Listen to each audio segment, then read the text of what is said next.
She offered him her children like a sacrifice in the rain-soaked alley. Take them, just let them live. The Mafia boss stepped closer, tattoos glistening under neon light, and said something that froze everyone in place. You're all coming with me. If this story pulled you in, go ahead and subscribe so you never miss what's ahead. I've got another unforgettable story coming tomorrow. And while you're here, drop a comment and tell me where you're watching from. I love seeing people tuned in from all over the world. Okay, let's get back into it. The rain hammered the forgotten alleys of the East District, as if trying to wash away its sins. Neon lights flickered weakly against wet pavement, casting fractured reds and blues across puddles that swallowed the reflection of a city that had stopped caring. Camila Parsons sat pressed against a graffiti-stained brick wall, her bare feet numb on the cold concrete, her 2 children trembling in her arms like birds fallen from a nest they hadn't eaten in 2 days. Her daughter, small, maybe 5 years old, buried her face against Camila's chest, fingers clutching the torn fabric of her mother's jacket. The boy, older by a year or 2, sat rigid beside them, eyes too wide, too aware. Both wore clothes that clung to thin frames, soaked through and useless against the cold. Their lips had that faint blue tinge that comes before hypothermia. Their breathing was shallow. Camila whispered promises she no longer believed. It's okay, baby. We're okay. Mama's here. But she wasn't okay. And they both knew it. Cars passed at the mouth of the alley without slowing. Headlights swept across them like searchlights, illuminating their misery for a brief second before abandoning them to darkness again. No one stopped. No one even looked. This was the East District. People learned not to see. Camila had been running for 5 days. The men hunting them weren't the kind who gave up. They were the kind who took children and made them disappear into networks that stretched across state lines, across borders, into places where screams didn't carry and names didn't matter. She'd seen the black vans circling her neighborhood, heard the whispers at the shelter before it shut down, felt eyes on her children at the bus stop, so she ran, and now she was here, barefoot, broke, cornered. Her son coughed a wet, rattling sound that made her chest tighten. She pressed a kiss to his damp hair and tried not to cry, tried not to let him feel her shaking. Then she heard it, the low, sleek purr of an engine, different from the others, quieter, more expensive. Camila's breath caught as sleek black wheels rolled into the alley, stopping 10 feet away. The headlights blazed white, blinding her. She threw up a hand to shield her eyes, pulling her children tighter against the wall. The engine cut. A car door opened. And from the darkness stepped a man who seemed carved from shadows and power. He was tall, well over 6 feet, with a build that suggested controlled violence beneath the tailored black suit. No tie. Collar open just enough to reveal dark ink climbing his neck like smoke made permanent.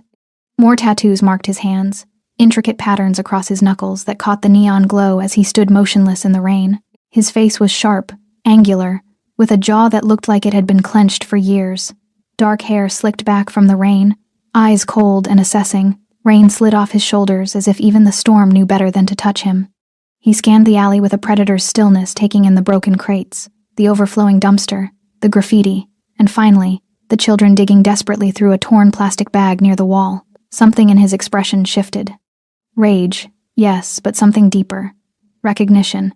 The kind of pain that doesn't fade, only calcifies into purpose. Camila's heart slammed against her ribs. She knew what men like him did. Men in expensive suits who drove cars worth more than houses. Men who controlled neighborhoods like this one. Men who took what they wanted. You shouldn't be here, he said, voice low and steady despite the chaos of rain around them.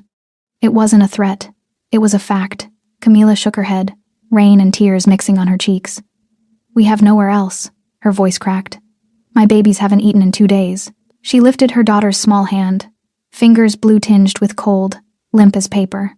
Please, Camila whispered. Take them. The man stopped moving, stared at her as if she'd driven a knife into his chest. Take your children, he repeated softly, the words falling between them like stones. Yes, Camila's throat burned. You look powerful. You could give them a chance. A life. She swallowed hard, barefoot and shaking in a puddle of filthy water. The men looking for us. They take children. They use them. Her voice broke. But you look like someone who could protect them. Her son tried to stand, legs shaking beneath him, but collapsed back against the wall. Too weak, too broken. The man's jaw tightened. Rain dripped from the sharp edges of his face. Please, Camila begged again. desperation shattering what was left of her pride. I don't care what happens to me. Just take them. Let them live. For a long moment, he didn't move, didn't speak. Then Damian Rios did something she never expected. He stepped closer, not with threat, but with terrifying certainty, and crouched down to the boy's level. His tattooed hand reached out, steady and careful, and touched the child's shoulder. I don't separate families, he said quietly. Camila blinked. Confusion cut through her fear. Damian stood, rain streaming down his face, and turned those cold eyes back on her. You're coming with me. What? The word came out broken. All of you. He gestured toward the sedan. Now. Camila stared at him, at this stranger with ink-stained hands and a face like carved stone, and felt something crack open inside her chest. Not safety. Not yet, but the faint, terrifying possibility of it. Why? She whispered. Damian's expression didn't change, but his eyes just for a second betrayed something human beneath the armor. Because no one else will. Behind him, two men emerged from the sedan, silent, disciplined, dressed in dark clothing. They moved with military precision, no questions asked. Damian removed his suit jacket and draped it over the little girl's shoulders. It swallowed her whole. Can you walk? He asked Camila. She nodded, legs unsteady. Then let's go. And as the black sedan pulled away from that rain-soaked alley, Camila barefoot in the back seat, her children wrapped in a stranger's jacket, she realized something that should have terrified her but didn't. Damian Rios hadn't asked her name. He hadn't asked what she was running from. He'd simply decided she was under his protection. And in this city, that meant something. The sedan moved through the rain-slicked streets like a shadow, silent except for the rhythmic thump of windshield wipers. Camila sat rigid in the back seat, her daughter curled against her chest, her son pressed to her other side. Both children had stopped shivering, whether from the car's heat or sheer exhaustion. She couldn't tell. Damian sat in the front passenger seat, phone pressed to his ear, speaking in clipped sentences that revealed nothing. Secure the perimeter. No one enters the building without clearance. A pause. I don't care what time it is. Do it now. He ended the call without waiting for confirmation. Camila watched the back of his head, dark hair, the edge of tattoos visible above his collar, and tried to make sense of what was happening. Men like him didn't rescue people. They used them. Owned them. She'd heard the stories whispered in shelters and bus stations. Girls who disappeared with promises of help and were never seen again. Children who became leverage. Her arms tightened around her kids. Where are you taking us? Her voice came out stronger than she felt. Damian turned slightly, enough that she could see his profile in the passing streetlights. Sharp, controlled, dangerous. Somewhere safe. That's not an answer. It's the only one you're getting right now. Camila's pulse quickened. She glanced at the car doors locked, the windows tinted black. The driver and the other man in the front, silent, professional, completely loyal to the man giving orders. She was trapped. Stop the car, she said suddenly. Let us out. Damian's expression didn't change. No. I said stop the car. Her voice rose, panic clawing up her throat. I don't know you.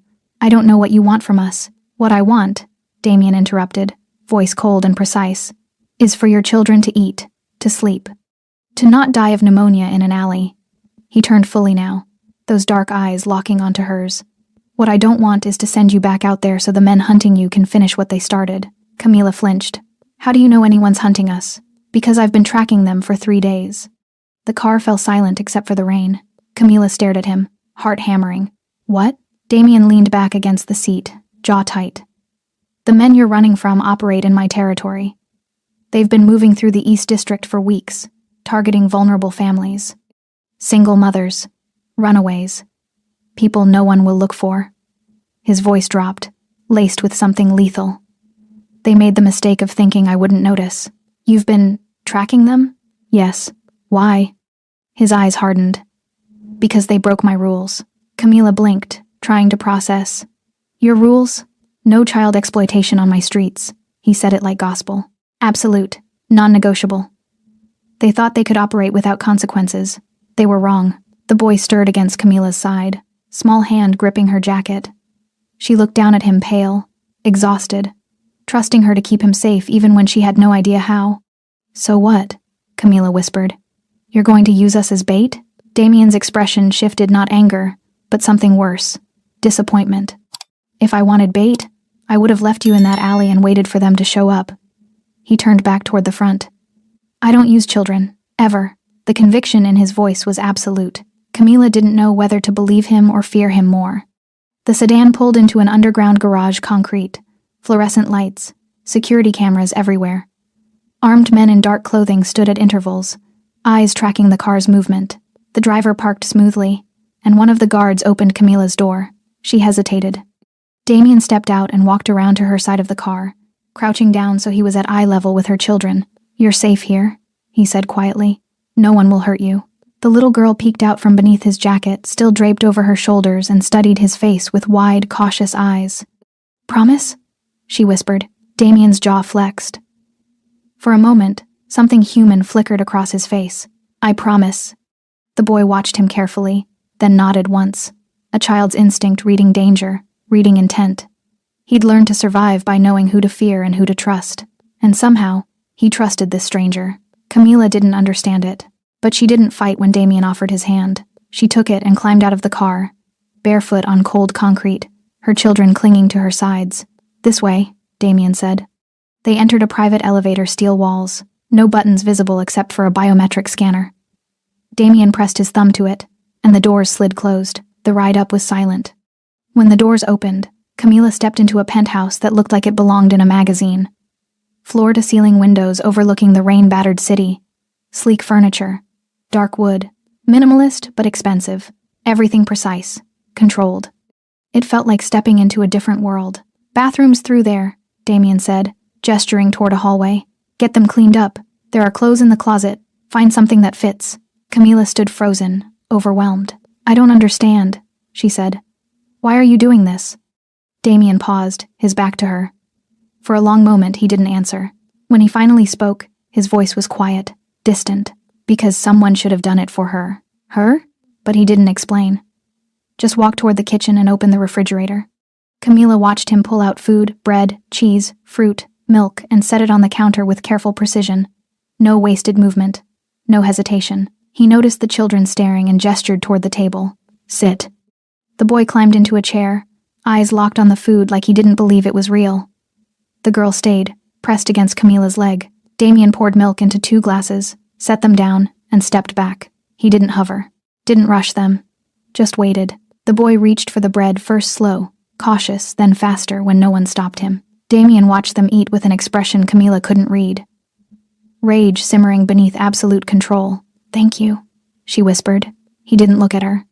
"Don't thank me yet." And Camila realized with cold clarity that this wasn't charity. This was strategy. Damien Rios had claimed them. And in his world, that meant war. Camila woke to sunlight cutting through unfamiliar windows. For a disorienting moment, she didn't remember where she was. The bed beneath her was too soft. The sheets too clean. The silence too complete. Then memory crashed back the alley. The rain. The man in the black suit, and she bolted upright, heart slamming against her ribs. Her children. She threw off the blanket and stumbled toward the door, barefoot on polished hardwood floors. The penthouse stretched before her in the morning light, vast, immaculate, empty. Panic clawed up her throat. Maya? Luca? They're in the next room. Camila spun. Damien stood in the kitchen, perfectly dressed despite the early hour black pants. White shirt rolled to his elbows, revealing more of the intricate tattoos that wound up his forearms. He held a coffee cup with the same controlled precision he seemed to apply to everything. "You let me sleep," Camila said, accusation in her voice. "You needed it. I need to see my children." Damien gestured toward the hallway with his cup. Second door on the left. Camila moved quickly, her legs still unsteady from exhaustion. She pushed open the door and froze. Maya and Luca sat at a small table near the window, wearing clean clothes, soft pajamas that actually fit. Maya's hair had been brushed, pulled back with a clip Camila didn't recognize. Luca wore socks. Both of them were eating breakfast. Real breakfast. Eggs, toast, fruit. A woman in her 50s stood nearby. Gray hair pulled into a neat bun. Kind eyes. Nurse's demeanor. She looked up when Camila entered. "They're fine," the woman said gently. "I'm Dr. Reyna. Mr. Rios asked me to check them over. You examined my children without asking me?" Camila's voice shook. "Mom!" Luca looked up, relief flooding his face. "We're okay." She was nice. Maya slid off her chair and ran to Camila, wrapping small arms around her waist. "You were sleeping. The man said not to wake you." Camila held her daughter tight, trying to process. a doctor, clean clothes, food.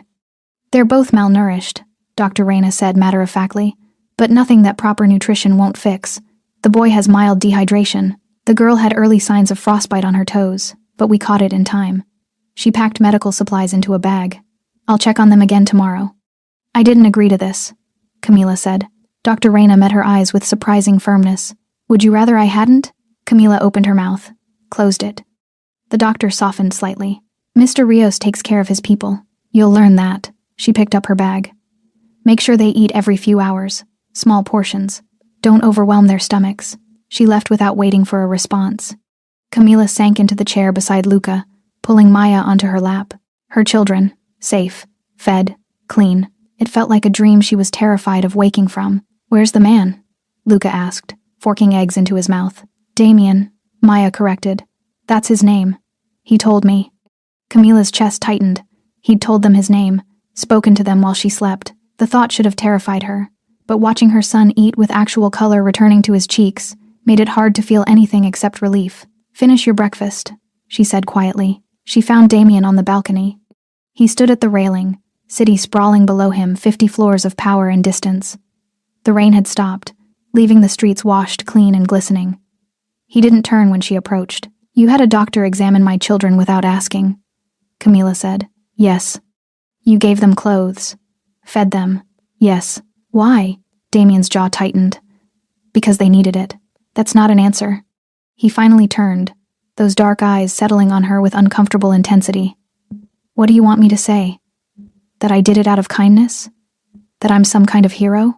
His voice remained level, but something dangerous simmered beneath. I'm not. I've done things that would make you lock your children in a room away from me. Camila held his gaze. Then why help us? For a moment, she thought he wouldn't answer. Then he looked back at the city. I have one rule I never break, he said quietly. No children get hurt on my streets. Not in my territory. Not while I have the power to stop it. His hands gripped the railing. The men hunting you broke that rule. They thought they could operate without consequences. So this is about territory? About control? This is about drawing a line. Camila stepped closer, studying his profile. What happened to you? His expression hardened. Nothing you need to know about. You said yesterday someone should have done it for her. Who? Damien's knuckles whitened on the railing. My sister. The words fell like stones. Camila waited. She was 12. Damien continued, voice empty of emotion, the kind of emptiness that comes from repeating a story too many times in your own head. I was 16. Working 2 jobs trying to keep us fed after our parents died. He exhaled slowly. One day I came home and she was gone. Just gone. Camila's throat tightened. No one helped, Damien said. No one cared. 2 orphan kids in the East District? We were invisible. His jaw clenched. I searched for 3 years. Called every number. Checked every lead. Found nothing. I'm sorry, Camila whispered. Don't be. He turned to face her fully. I built this so no one else would feel that helpless. So when I see children in danger, I don't ask questions. I don't wait for someone else to care. His eyes burned with cold fire. I act. Camila understood then. This wasn't charity. This wasn't even kindness. This was penance. Your children aren't your sister, she said gently. I know. Damien's voice softened fractionally. But maybe saving them means she didn't disappear for nothing. Behind them, through the glass, Maya's laugh echoed bright, innocent, alive. Damien's expression shifted. Just for a second. Something almost like peace crossed his face, before the armor snapped back into place. There are guards stationed outside, he said, voice returning to business. You don't leave this floor without me or one of my men. Understood? Are we prisoners? You're protected. He met her eyes. There's a difference. Camila wanted to argue, wanted to grab her children and run, but she looked at the city below, vast, uncaring, full of men who wanted to hurt her babies, and then back at Damien, the devil she knew, or the monsters she didn't. How long? She asked. Until the threat is eliminated. And then? Damien's expression remained unreadable. Then you're free to go. But something in his voice suggested he didn't believe she would. 3 days passed in the penthouse like existing inside a snow globe, beautiful, contained, and utterly disconnected from reality. Camila watched her children transform. Color returned to their cheeks. Luca stopped flinching at sudden sounds. Maya laughed again, really laughed, when Damien's housekeeper brought her a stuffed rabbit from the toy store downstairs. But Camila couldn't shake the feeling that she was waiting for the glass to shatter. She saw Damien mostly in glimpses. Early mornings when he left in tailored suits, phone already pressed to his ear. Late nights when he returned, tension radiating from him like heat. He never ate with them. Never stayed in a room longer than necessary. But she noticed things. The way he paused outside the children's bedroom door each night, listening. The way he'd left books on the coffee table, children's books, brand new. The way his guards rotated shifts with military precision, always watching the elevator, the stairwell, the windows. He was waiting for something. On the fourth morning, Camila found him standing at the floor-to-ceiling windows, phone clenched in his hand, knuckles white. "What's wrong?" she asked. Damien didn't turn.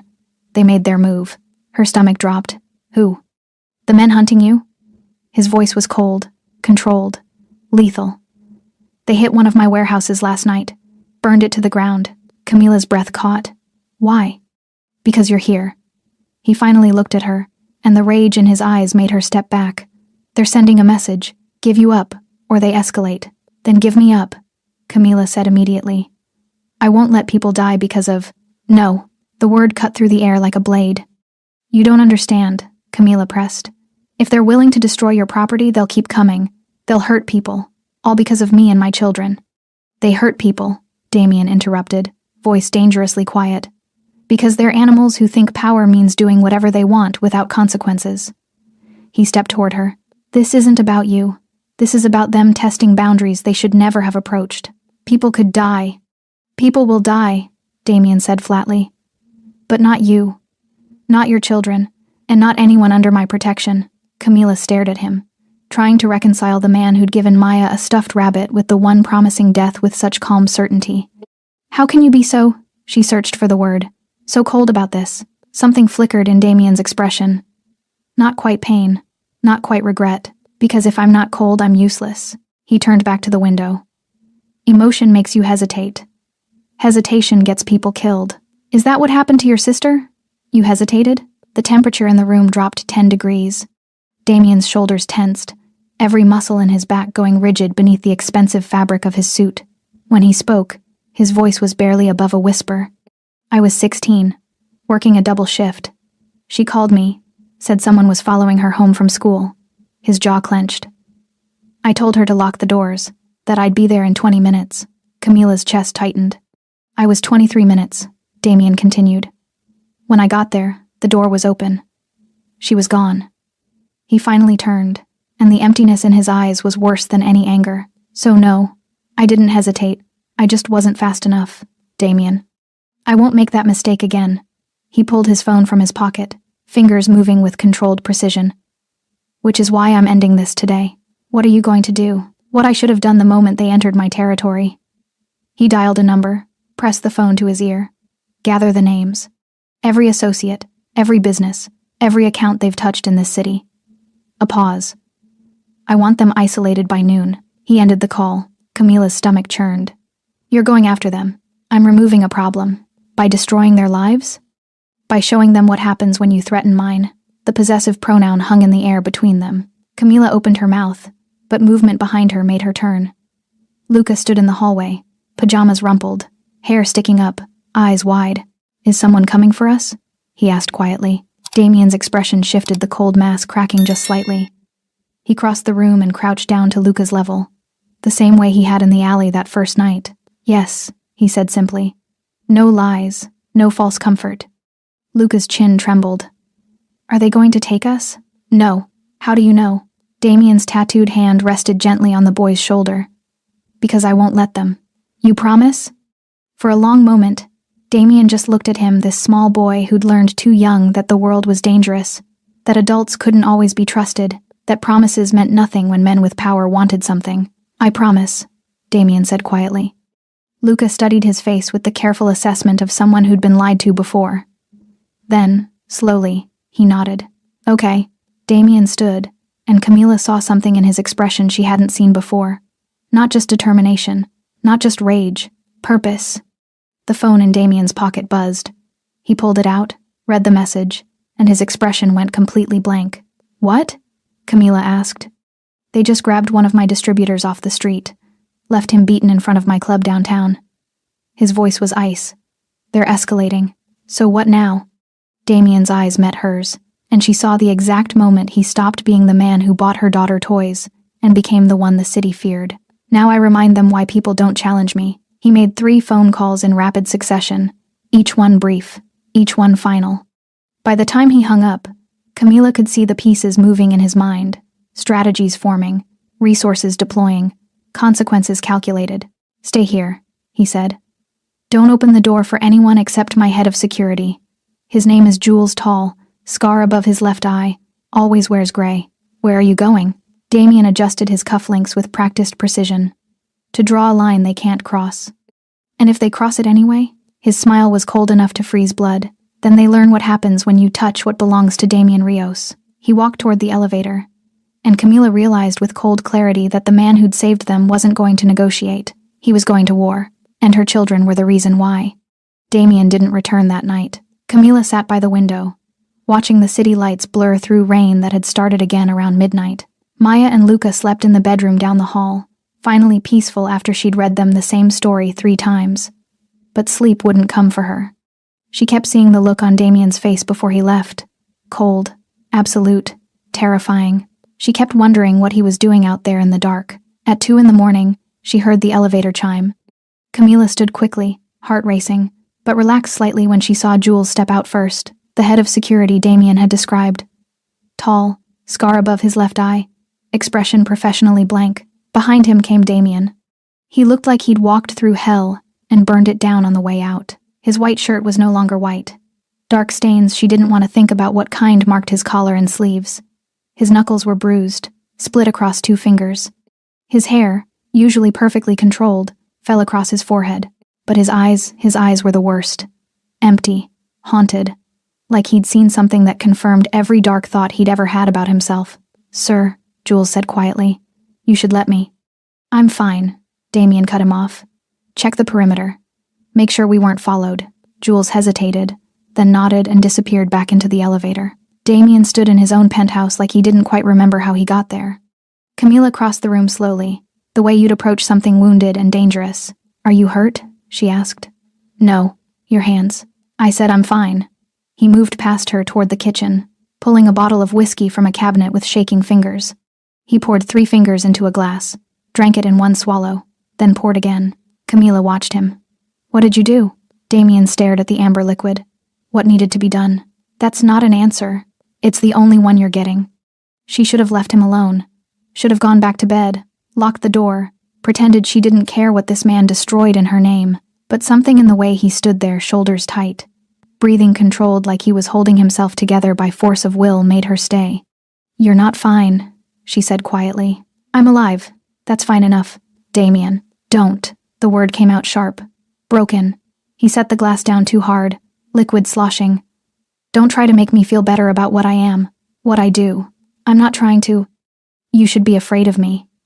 He turned, and the rawness in his expression made her breath catch. Do you understand that? I just spent 6 hours systematically destroying people's lives, cutting off their money, their connections, their escape routes. His voice dropped, and when one of them tried to run, I made sure he understood what happens when you threaten what's mine. The possessive word again. Camila's heart hammered. Did you kill him? She whispered. Damien's jaw clenched. No. Then what? I made him wish I had. He picked up the glass again but didn't drink, just stared at it. I'm not a good man, Camila. I don't save people because it's right. I do it because I couldn't save her. And every time I see a child in danger, I see her face, his sister. Camila had known there was more to that story. More pain buried beneath the cold exterior. What was her name? She asked gently. For a long moment, she thought he wouldn't answer. Then, Isabella. The name hung in the air like a prayer. Tell me about her, Camila said. Why? Because you're carrying her alone, and that's too heavy. Damien's hands tightened on the glass. She thought he'd refuse, thought he'd shut down completely, but something in him cracked. She was everything good I wasn't, he said quietly. Smart, kind. She wanted to be a teacher. A bitter laugh. Used to practice on me, make me sit through these lessons about history and science like I gave a damn about anything except keeping us fed. Camila moved closer. You were 16. You were a child too. I was old enough to protect her."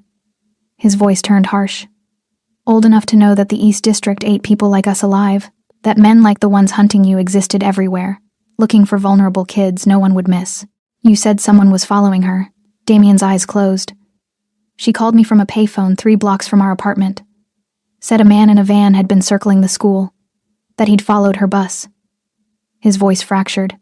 "She was scared, and I told her to run home and lock the doors. That I'd be there in 20 minutes. Damien, 23 minutes, he continued, words tumbling out like poison he'd been holding in for years. "I was 23 minutes. I ran 8 blocks. Couldn't afford the bus fare. By the time I got there, the door was kicked in. Her backpack was on the floor. Her shoe, just one shoe in the hallway. Camila's throat burned. I searched for 3 years," Damien said. "Every lead, every rumor, every trafficking ring I could find." His hands shook. "I became what I am because I needed the power to tear apart the world that took her. The connections, the money, the fear." He finally opened his eyes. "And it was all for nothing, because she's still gone. You don't know that she's dead?" He laughed, the sound broken. "I know exactly what happens to 12-year-old girls who disappear in this city. I've dismantled enough operations to have nightmares for the rest of my life." Camila stepped closer, close enough to see the grief carved into every line of his face. "So that's why," she whispered. "Maya and Luca, they're not just children to you. They're every child I couldn't save." Damien's voice cracked. "Every face I saw in every file. Every name on every list." He looked at her, and the pain in his eyes was unbearable. "I can't bring Isabella back, but I can make damn sure no one else loses their sister, their daughter, their son. Even if it destroys you, I was destroyed the day she disappeared." He set down the glass. "Everything since has just been building something useful from the wreckage." Camila did something she knew she shouldn't. Something dangerous and stupid and completely necessary. She reached out and took his hand, the one with bruised knuckles and tattooed scars, and held it. "You're not wreckage," she said firmly. "You're the person who saved my children when no one else would." Damien stared at their joined hands like he'd forgotten what comfort felt like. "They're safe tonight," he said quietly. "The men hunting you won't make another move. Not yet. Because of what you did." "Yes." Camila should have been horrified. Should have pulled away from this man who admitted to destroying lives without hesitation. Instead, she squeezed his hand tighter. "Thank you," she whispered, and for the first time since she'd met him, Damien Rios looked like he might believe he deserved it. 4 nights of fragile peace. 4 nights where Camila almost let herself believe the nightmare was over. Where Maya laughed during breakfast, and Luca asked questions about the buildings he could see from the penthouse windows. Where Damien returned each evening with bruised knuckles and exhausted eyes, but always paused to check on the children before disappearing into his office. 4 nights of pretending the glass walls around them would hold. On the 5th night, they shattered. Camila woke to darkness, and silence, the kind of silence that felt wrong. No hum of the city below, no ambient light from the hallway. Even the digital clock on the nightstand was black. Power outage. She sat up slowly, instincts screaming before her mind caught up. Her hand reached automatically for her phone on the nightstand. Dead. Completely drained when it had been at 60% when she'd gone to sleep. Not an outage. A shutdown. Camila's heart slammed into her throat. She threw off the covers and ran toward the children's room, barefoot on cold floors. The penthouse was utterly dark. No emergency lights, no backup systems, nothing. Maya, Luca. She burst through their door and nearly sobbed with relief. Both children sat up in bed, Maya clutching her stuffed rabbit, Luca's eyes wide in the darkness. "Mom?" Luca's voice trembled. "It's okay, baby. Come here." She pulled them both close, mind racing. Where was Damien? Where were the guards? The penthouse had military-grade security. There was no way the power just failed unless... A sound echoed from the hallway. Footsteps. Multiple. Moving with tactical precision. Not Damien's guards. Camila's breath caught. She looked frantically around the room for anything she could use as a weapon. A lamp. A chair. Anything. The footsteps grew louder. Then she heard it. A voice from the living room. Male. Cold. Familiar from nightmares she'd tried to forget.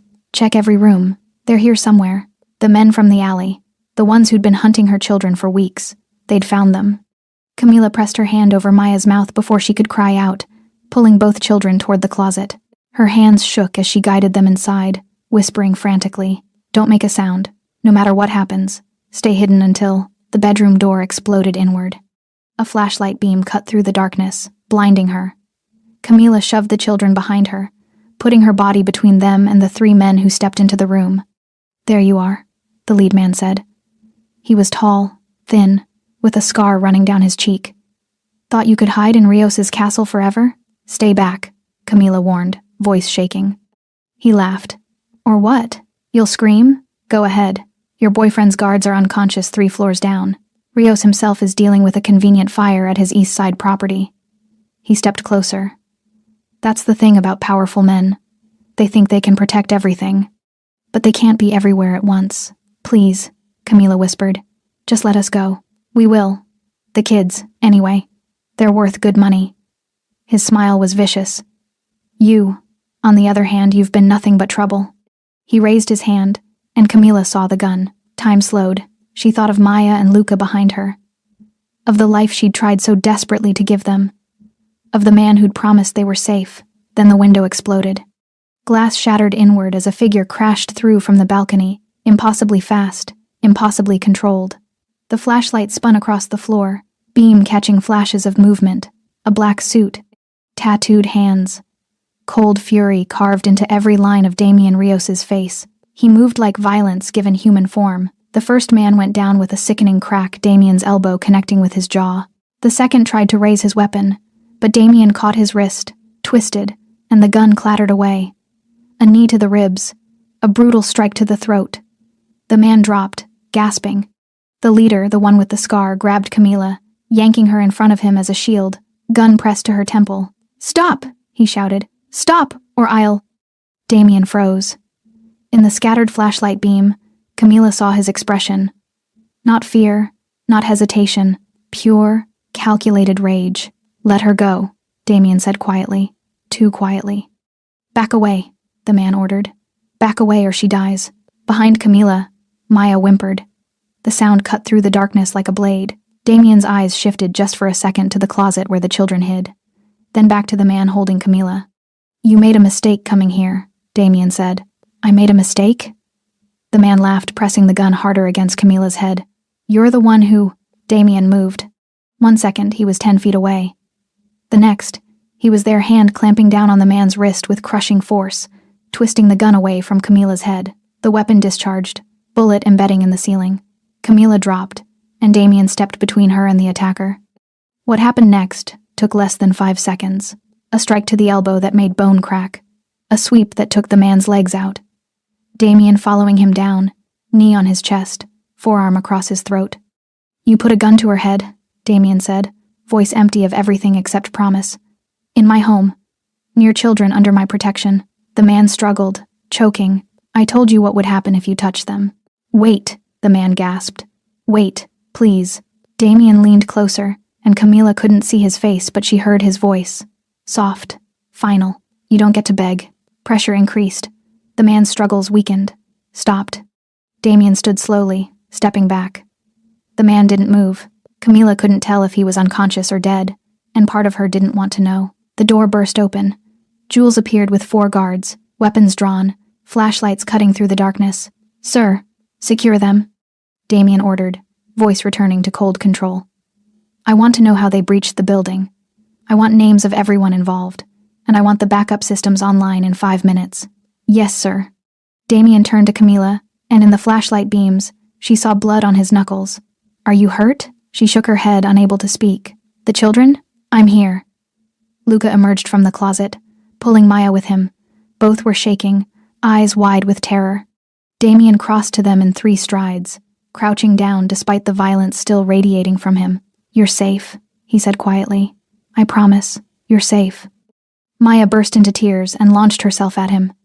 Damian caught her instinctively, and for a moment he just held her, this small, terrified child, while his guards dragged unconscious men from the room. Luca stepped closer, then wrapped his arms around Damian's neck. And Damian Rios, the man the city feared, the man who'd just destroyed 3 attackers without hesitation, closed his eyes and held both children like they were the only thing in the world worth protecting. Camila watched through tears and understood. This wasn't strategy anymore. This was family. The attack changed everything. Damien had the penthouse swept 3 times for vulnerabilities, new security protocols, biometric locks on every door, guards stationed inside, not just in the lobby. He moved through the space like a man at war, checking angles, reinforcement points, escape routes. Camila watched him work with a mix of gratitude and growing unease. He barely slept, barely ate. And when he looked at her children, something fierce and possessive burned in his eyes that made her chest tight. On the 2nd day after the attack, he called her into his office. "Sit," he said, not looking up from the tablet in his hands. Camila sat across from his desk, studying him in the afternoon light. The bruises on his knuckles had darkened to deep purple, a cut above his eyebrow that hadn't been there before. He looked like he'd aged 10 years in 2 days. "We need to talk," Damien said, finally setting the tablet down. Her stomach dropped. "About what?" "About ending this." He met her eyes. "Permanently." Camila's hands tightened on the armrests. "What does that mean?" "It means I've been playing defense, reacting to their moves instead of dictating the game." His voice was cold, controlled. "That ends today, Damien. The men who attacked us weren't working alone. They're part of a larger network trafficking operation that spans 3 states, run by a man named Kozlov, Russian, connected. Ruthless." Damien pulled up a photo on his tablet, turned it toward her. "He's been trying to expand into my territory for months. Your children were leveraged to force me into negotiations." Camila stared at the image. A man in his 50s, gray hair, expensive suit, cold eyes that reminded her of a shark. "So what are you going to do?" "I'm going to meet with him." Her blood ran cold.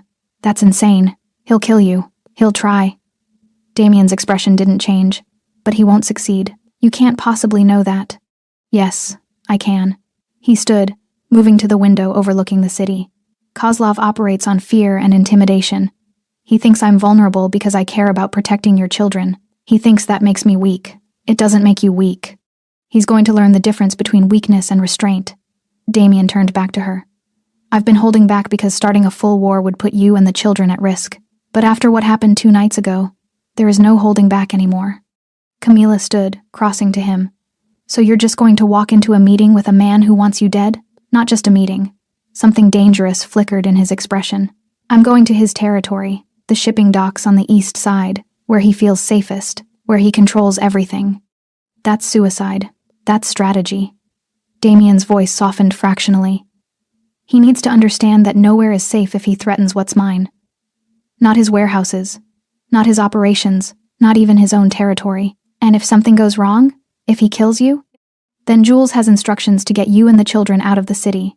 New identities, clean accounts, protection until you're settled somewhere safe." He said it so matter-of-factly, like he'd already accepted death as a possible outcome. "I don't want your contingency plan," Camila said, voice shaking. "I want you to not do this. I have to." "Why? Why does it have to be you?" Damien was quiet for a long moment. When he spoke, his voice carried the weight of years of grief. "Because I couldn't protect Isabella, but I can protect them." He gestured toward the living room where Maya and Luca were drawing pictures with the crayons Damien had bought them. "And if that means walking into hell, to make sure they never have to look over their shoulders again, then that's what I do." Camila felt tears burn her eyes. "You're not responsible for saving everyone. Maybe not," he met her gaze. "But I'm responsible for saving them." The rain started again that night, drumming against the windows like a funeral march. Damien prepared methodically. Clean suit black, no tie. Weapon checked and holstered at the small of his back. Phone with direct line to Jules. He moved with the calm precision of someone who'd done this 1,000 times. Camila found him in the hallway, about to leave. "Wait," she said. He turned. She didn't know what she wanted to say. "Don't go. Come back. We need you." All of it felt inadequate for the moment. Instead, she stepped forward and hugged him. Damien went rigid with surprise. For a second, he didn't move. Then, slowly, his arms came around her careful, like he was afraid of breaking something precious.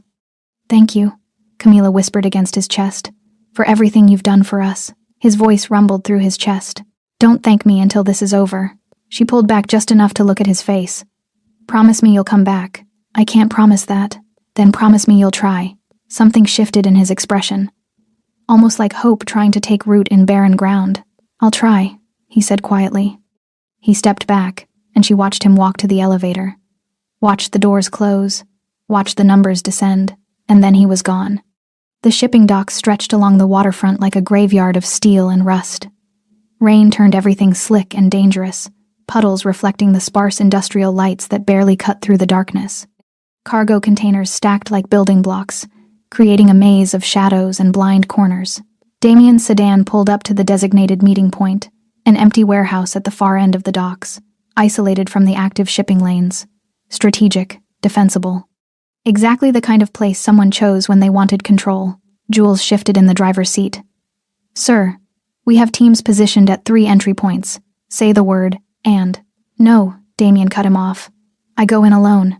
That's a mistake." "It's a message." Damien checked his weapon one last time. "Kozlov needs to see I'm not afraid of him, that I don't need an army to face him.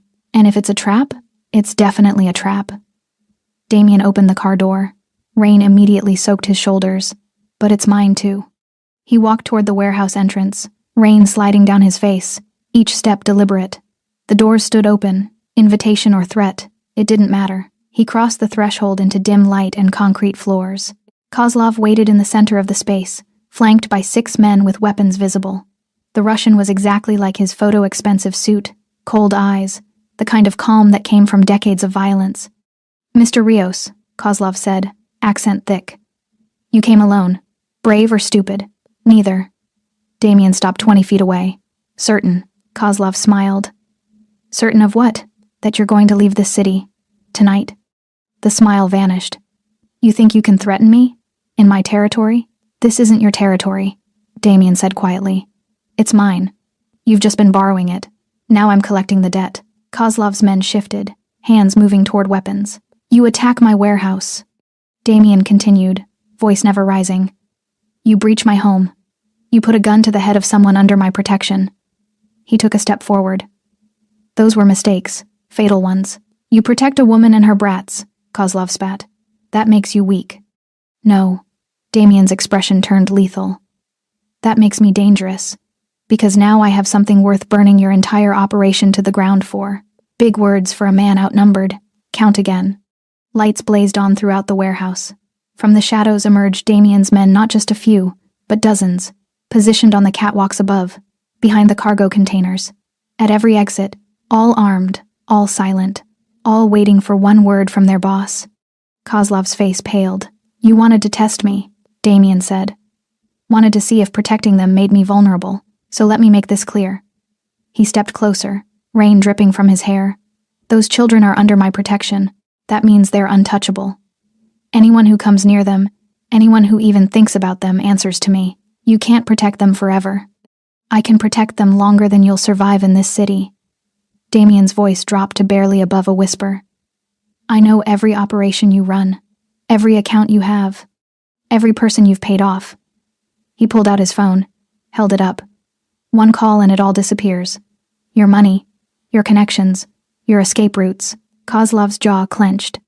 "Or," Damien continued, "you leave tonight, take your operation somewhere else, and I let you live. That's not a choice. It's the only one you're getting." For a long moment, the warehouse was silent except for rain hammering on the metal roof. Then Kozlov nodded once, sharp, angry, but acknowledging defeat. "This isn't over, Rios." "Yes," Damien said, "it is." He watched Kozlov and his men retreat, vehicles pulling away into the rain-soaked night, watched until the taillights disappeared. Then he turned to Jules. "Make sure they leave the state. If they're still here by morning, remind them why that's a bad idea." "Yes, sir." Damien walked back to the sedan, rain mixing with the adrenaline still coursing through his veins. He'd won. The threat was neutralized. But as he climbed into the car, all he could think about was getting back to the penthouse, back to them. Damien returned to a silent penthouse at 3 a.m. The guards nodded as he passed, confirming everything had been quiet. No incidents, no threats. Safe.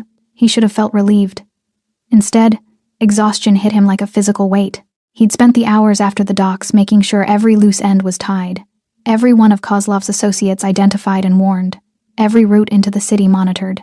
It was done. Finally done. He found Camila asleep on the couch, curled up in a blanket, phone clutched in her hand like she'd been waiting for a call. His call, confirming he was alive. Something in his chest twisted. Damien moved quietly to his office, closed the door, and poured himself a drink he didn't want. The city stretched outside his windows, vast, uncaring, still full of threats he couldn't control. But tonight, for the first time in years, he'd won a battle that actually mattered. The door opened behind him. "You're back," Camila said softly. He turned.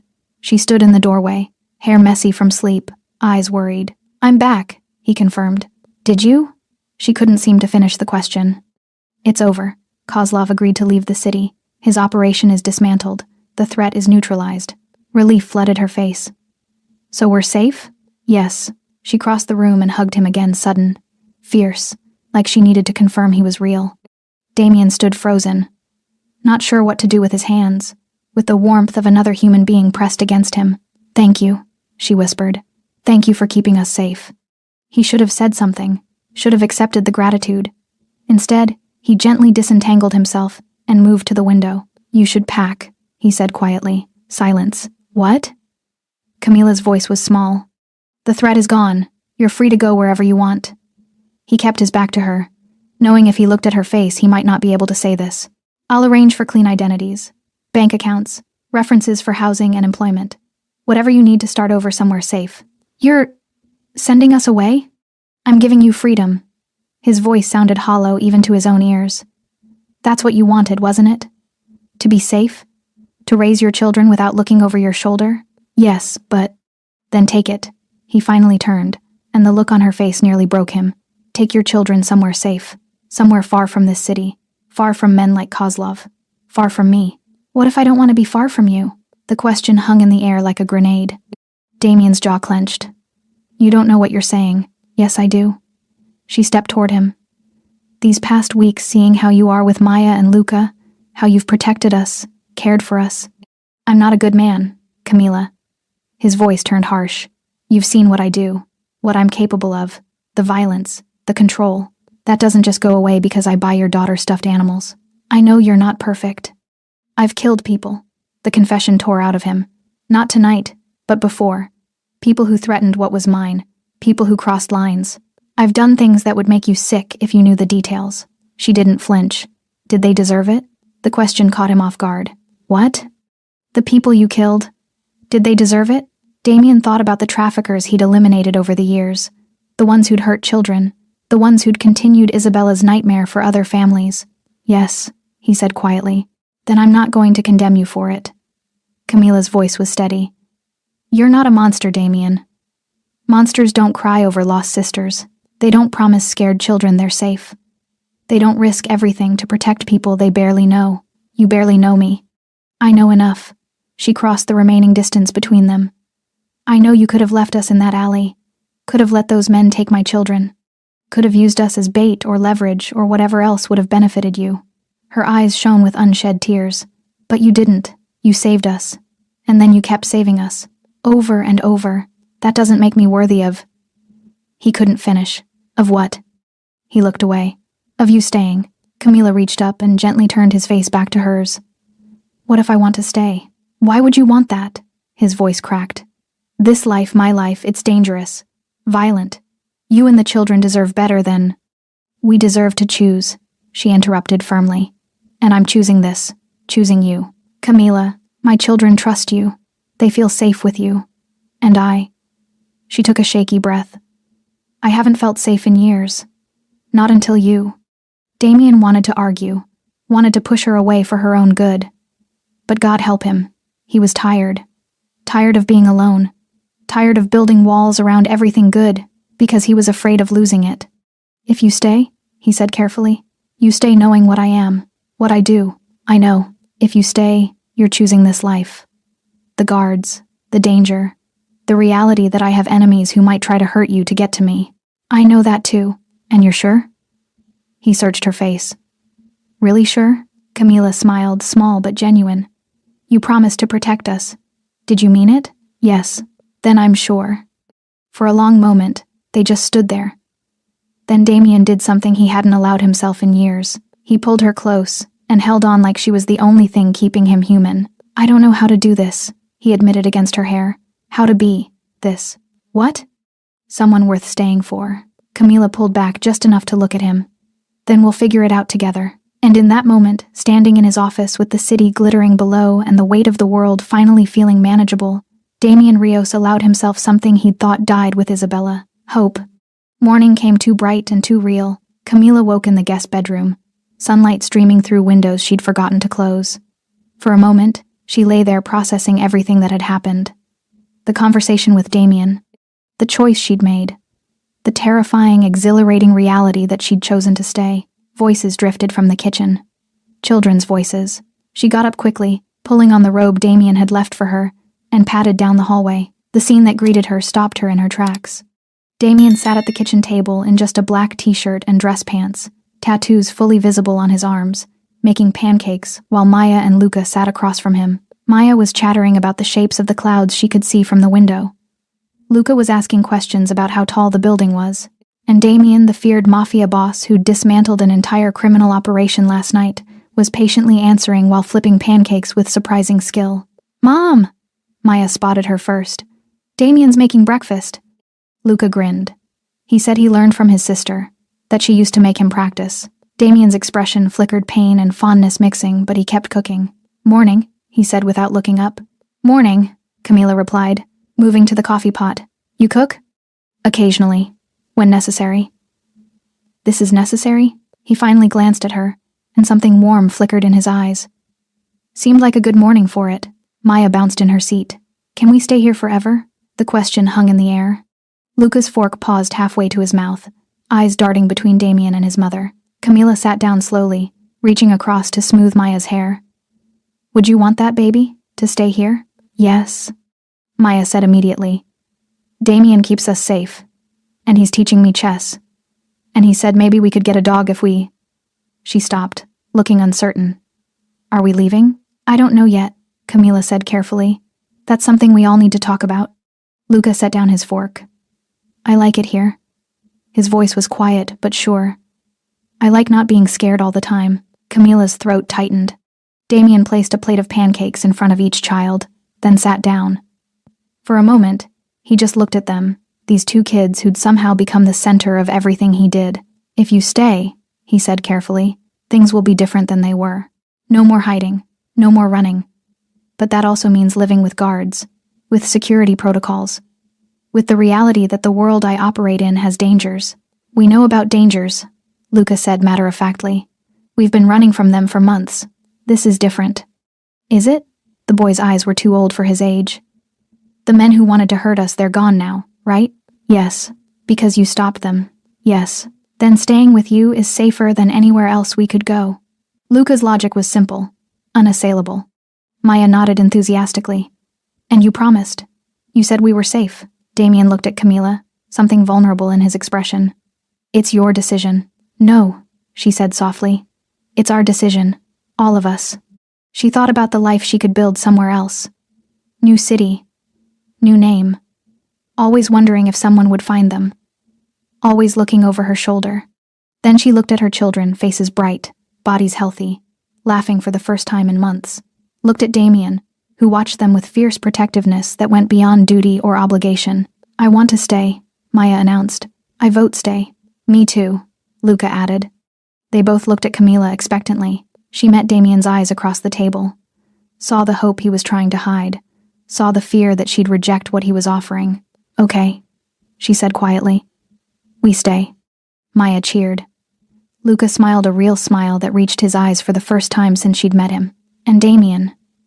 Damian closed his eyes briefly, like he was absorbing the weight of that decision. When he opened them, something had shifted.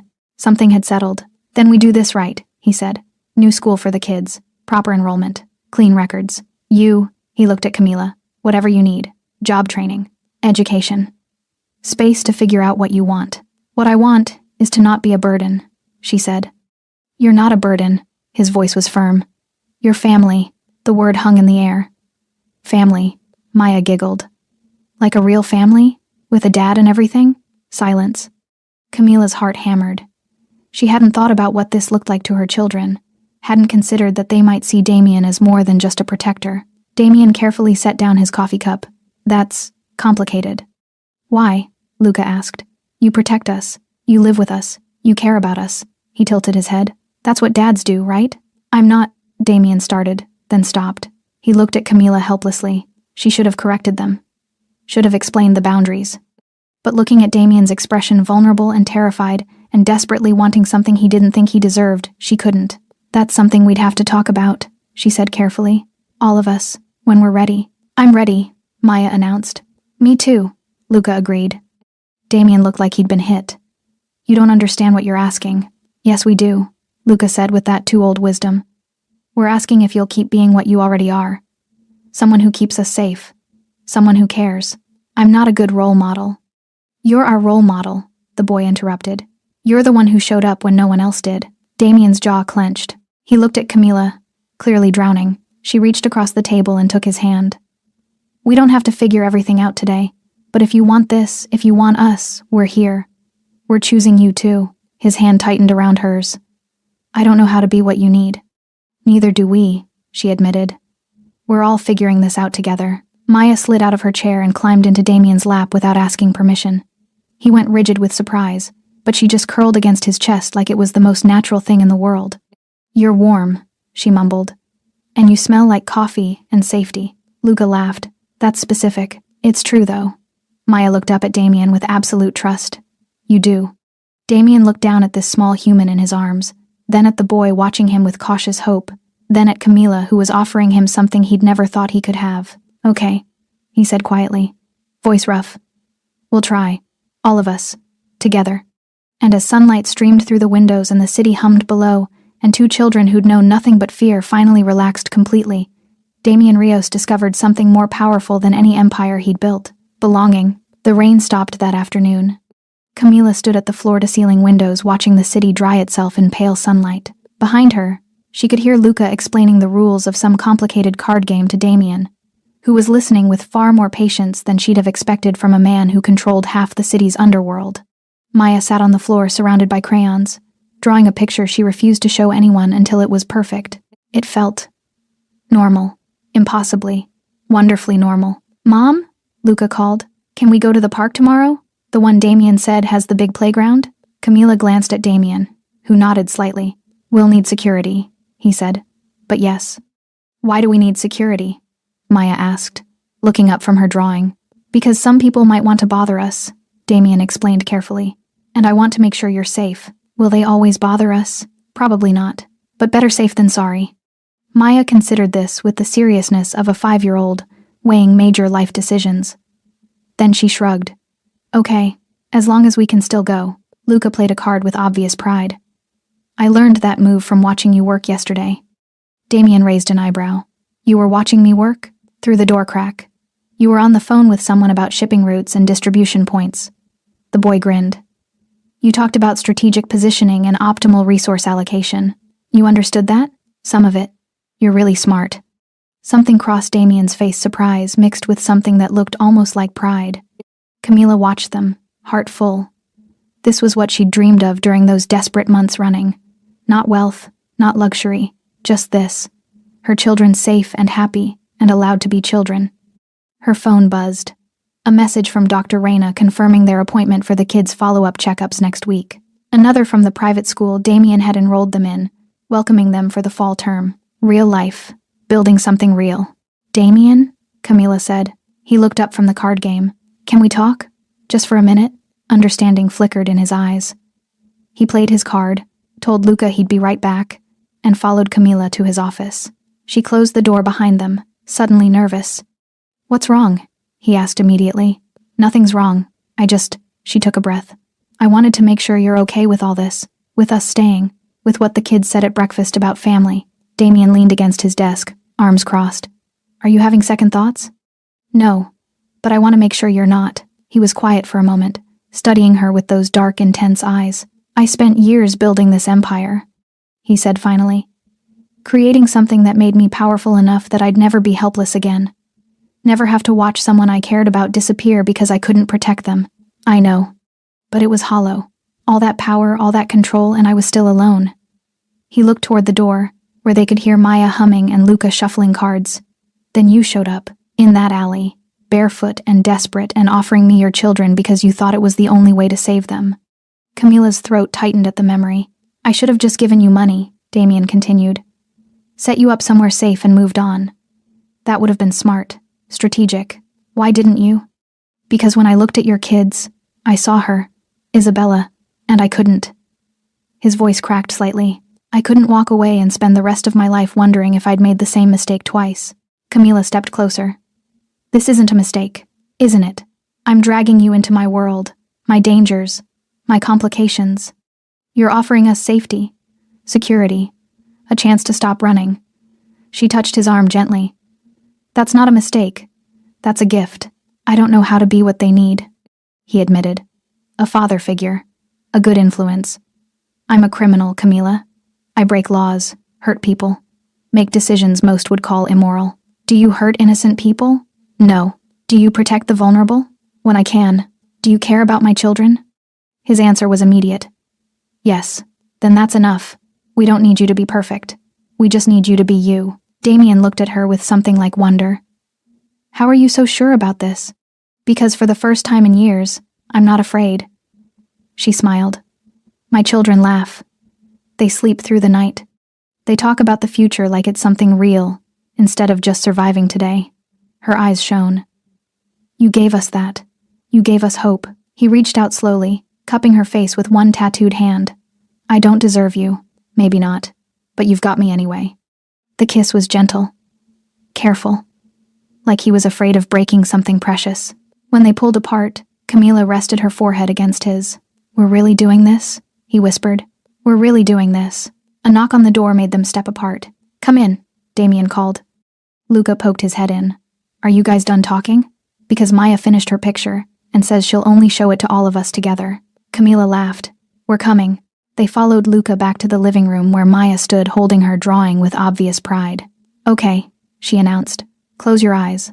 They obeyed even Damien. "Now open!" Camila opened her eyes and felt tears spring immediately. The drawing showed 4 stick figures, a woman with long brown hair, 2 smaller figures, one with a bow, one wearing a baseball cap, and a tall figure in black with marks on his arms. Above them, in Maya's careful 5-year-old handwriting, "Our family." Damien stared at the picture like he couldn't quite process what he was seeing. "Do you like it?" Maya asked anxiously. His voice was rough. "Yes, I like it very much. You can put it in your office, so you remember." "Remember what?" Maya looked at him like it was obvious. "That you're not alone anymore." The words hit him visibly. For a moment, Camila thought he might actually cry. Instead, he crouched down and pulled Maya into a fierce hug. "Thank you," he whispered against her hair, "for reminding me." Luca joined the hug without being asked, and Camila found herself wrapped in it too. This tangle of arms and warmth and belonging that felt more solid than any walls or security systems. When they finally broke apart, Damien carefully took the drawing and placed it on his desk where he could see it from anywhere in the office. "There," he said, "so I never forget." That night, after the children were asleep and the penthouse was quiet, Camila found Damien on the balcony. The city glittered below them, lights reflecting off glass and steel, endless and alive. She slipped her hand into his. "What are you thinking about?" she asked. "That I built this empire to feel powerful," he said quietly, "to never be helpless again." And now, he turned to her, and in his eyes she saw something she'd never seen before. Peace. "Now I realize the real power isn't controlling the city. It's having something worth protecting inside these walls." He pulled her close. "It's you. It's them. It's this. A different kind of empire," Camila murmured. "The only kind that matters." Inside, through the windows, they could see Luca's baseball cap on the counter, Maya's stuffed rabbit on the couch, the remnants of the life they were building together. Not perfect, not simple, but real and chosen, and worth every risk Damien had taken to protect it. "I love you," Camila said. The words surprised her, but they felt true. Damien looked at her with such raw vulnerability that her breath caught. "I love you too," he said. "All of you."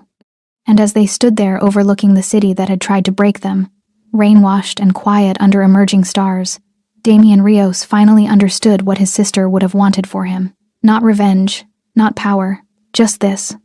Love, family, home. The empire he'd built to honor her memory had given him something even more valuable, a reason to keep living. Thanks for sticking with this story until the very end. You're the reason these stories feel alive. If you're ready for another powerful journey, just tap the next video on your screen. And before you go, leave a quick comment and rate this story from 1 to 10.